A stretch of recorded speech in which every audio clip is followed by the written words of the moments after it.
welcome to the Facebook Live, our KORT Facebook Live. My name is Angie Taylor. I'm an occupational therapist and a certified hand therapist with KORT, and I'm located at our Bardstown location, and I've been a therapist with KORT for 24 years. I'll be 25 next year, and so just wanted to give you a little bit of information on what OT and a certified hand therapist, and then also what we do as part of our job in the realm of splinting. So that's what we're going to be talking a little bit about today on our Facebook Live. Just to let you know a little bit of the difference between what an occupational therapist and a certified hand therapist.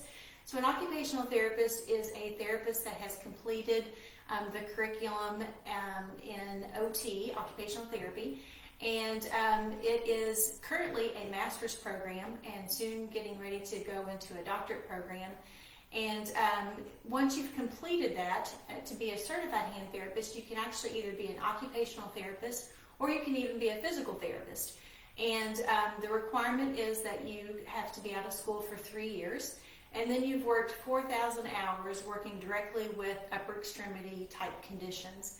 And then after you've completed that, you take a board certified exam. So I think, one thing in upper extremity is that there's a lot of delicate, intricate structures into the extremity. And so this knowledge and the CHT credential is very important for our surgeons, whether it's an orthopedic or plastic surgeon, that they know that the therapist that they're referring those patients to, that they've got the knowledge and the skill to be able to address the needs that their patients need for their post-operative or even just their conservative management of the care of their patients. So a little bit of some things that we're going to be talking about is splinting. And I wanted to kind of just talk about some different things that we do with splints. And I think it's a really important part of what we do as hand therapists because it can really make such an impact on patients and their outcomes. And so a couple things that we use splints for, we can use them to either immobilize. So if someone has a fracture or if they have tendonitis, sometimes carpal tunnel where their nerve is really aggravated, those type conditions need a splint that just kind of shuts that extremity down for a period of time to allow it to rest. So we can actually immobilize a patient with a splint. We can also mobilize a patient with a splint. So sometimes we come across some stiffness or we have tendons that need to be moving so that they don't get stuck down during their operative care. And so we can use a splint to actually put them into a position to where they can move within that splint to help to improve their outcome for their condition. And then the last thing that we can really use splinting for is to actually put the extremity into a functional position. So sometimes you can have things like nerve trauma, nerve damage, sometimes neurological type issues that can sort of position the hand into different positions that don't make them as functionally optimal. And so we can actually use a splint to position that extremity to help to improve your performance. So those are the main things that we use splints for. We just wanted to show you a little bit of some different splints that we have here on hand that are kind of common splints that we use. So today we have Lauren joining us, and she's been having some thumb pain. So we thought we'd show just a couple of different types of splints that we'd use for someone that's coming in that would have pain at the base of their CMC joint. So even with arthritis, some people think that there's nothing that you can do for that arthritic condition, but there's definitely some things that can be helpful for that. So I'm going to have Lauren join us. I'm going to put on my mask and gloves here. All right. So Lauren's been having some pain. How long has this been bothering you, Lauren? About for the last 3 to 4 months or so. Okay. All right. And where is most of the pain that you've been having? Kind of down here? Yeah. Okay. Yeah. All right. So these are really a couple of good options. You can kind of go from something that is not as involved to something that really kind of helps to shut that pain down. So this is one type of splint that we can use that is a little bit less invasive. It's just a neoprene splint. It kind of is blending in with my shirt here, so we'll see if everyone can see it better on Lauren. But it's just a neoprene splint that helps to, let's see, Lauren, this is your left. So we're going to put that right here and slide that on, okay? And then we're just going to wrap this around. And then this strap is really what helps to provide that joint with some good support and protection. And so for the area that she's having problems with, what we would use this splint for is we would actually recommend to use that during functional activities. So you can kind of see that, you know, for her where she's having this pain, it's just a light supportive brace that allows her to continue to be functional for her everyday activities. The neoprene helps to provide some warmth into that joint and just kind of helps to take some of the stress off whenever she's completing her normal day-to-day activities. So that would be sort of the least invasive. And then if Lauren came in and she's like, you know what, this brace is helpful, but I'm still having a lot of problems, then another option is we can actually custom splint. We can custom make and mold this to the actual person. And so we use this a lot of time for fractures after someone, you know, maybe even got out of a cast after about 4 weeks, then we can put them into something that then they can start to remove and wash their hands and start to be able to perform a little bit of range of motion. So this wasn't actually fitted to Lauren, but it's just kind of an example. So this is just something that, again, is a little bit more rigid, but it's something that whenever someone's having more pain, it helps to really kind of shut down that part of the extremity and helps to immobilize it, to reduce that inflammation and to, you know, get that area feeling better. So just kind of a couple of different options of some different things that we do. So, okay. Does KORT have a lot of certified hand therapists? So we do. We actually, KORT has probably the most in the state as far as our certified hand therapists. That's something that we're very proud of, just because as far as the certification, there's really not a lot of certified hand therapists throughout the country. And so for KORT to have, you know, quite a bit of, I think we have 13 certified hand therapists in our company. So, you know, to have that many, and the nice thing too is that we are kind of, we have a lot of areas that we represent. So we have from Southern Indiana, Louisville, Lexington, and then also in our South region. So we're able to provide care throughout the state and Southern Indiana. Perfect. Great. All right. So I think Andrea's here with us, and it looks like we have some questions that are coming in. So if you want to help me with those, Andrea. Yeah, sure. So we've got a question. How do I know if I need a splint? Okay. So a lot of times whenever you, if you're seeing a physician, a lot of times they're going to tell you that they are going to recommend a splint. And from that point, they will send you to a therapist. And so it's important to make sure that when you're scheduling the appointment, a lot of our physicians are familiar with where our hand therapists are.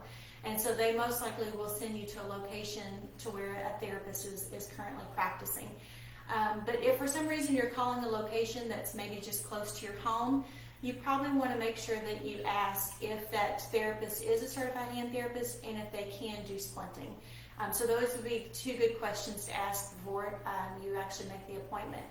But at that point, so if your physician has recommended it, then that would be one way that you do know. The other thing is whenever we're providing your plan of care, there may be things that come up along the way that, you know, maybe a finger is having more difficulty with extending or flexing.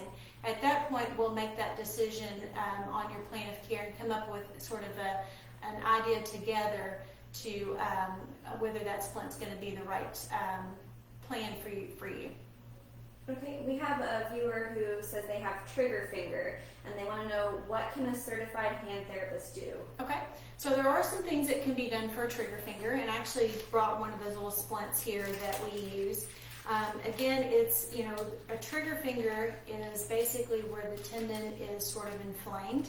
And so our goal as a therapist and from a conservative management is to try to decrease the inflammation around the tendon. So one of the things is we use this little bitty braces. So even splints can be very small. They don't have to be, you know, great big devices, but they can even be very small. So what we'll do is we'll actually place that on the finger, and then they're still allowed to move the finger, but the area of where the tendon is catching from it being inflamed and swollen won't allow that finger to trigger. So it allows them a little bit of functional use of their hand, but still prevents the tendon from getting more inflamed. Great. We have another question. I have carpal tunnel. How can you help? Okay, so carpal tunnel is another area where that's the median nerve that crosses through the wrist area.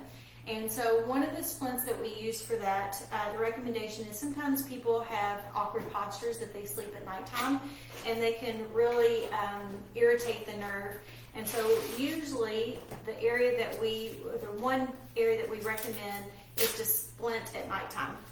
So this is just kind of a basic carpal tunnel splint. Let me open this up real quick. And then it has a metal bar on the volar surface, so under here, okay? And so what this does is at nighttime, it prevents people from going into this nice, comfortable position that they like to sleep in. So it prevents that posture, so it keeps the wrist in a good neutral position whenever they're sleeping at nighttime to help to kind of allow the nerve to rest and it's not being irritated. Great. We have an audience member who has been working from home and they're having more hand pain than usual. What can they do? Okay. So some of the things, now that we're doing more working from home, sometimes people do a lot of database entry type activities. And so one of the things that we can really help as a therapist is, one, make sure that you're in a good ergonomic setup. So sometimes, your desk position may be not the best fitting for you, and that could be causing some discomfort to your shoulder, to your elbow, to your wrist, to your hand. And so sometimes it's just even getting into a good position, ergonomical position, so that you're not causing stress to those areas.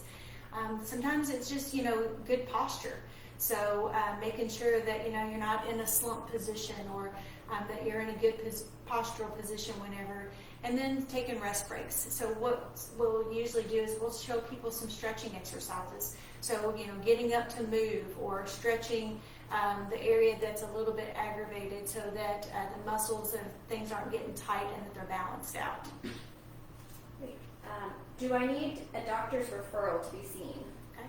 So most insurances do not require a physician's referral to come to therapy to see us. There are some insurances that do, but you can still come in for the evaluation, and then we will work with you and your physician on getting that referral for your therapy needs after the evaluation.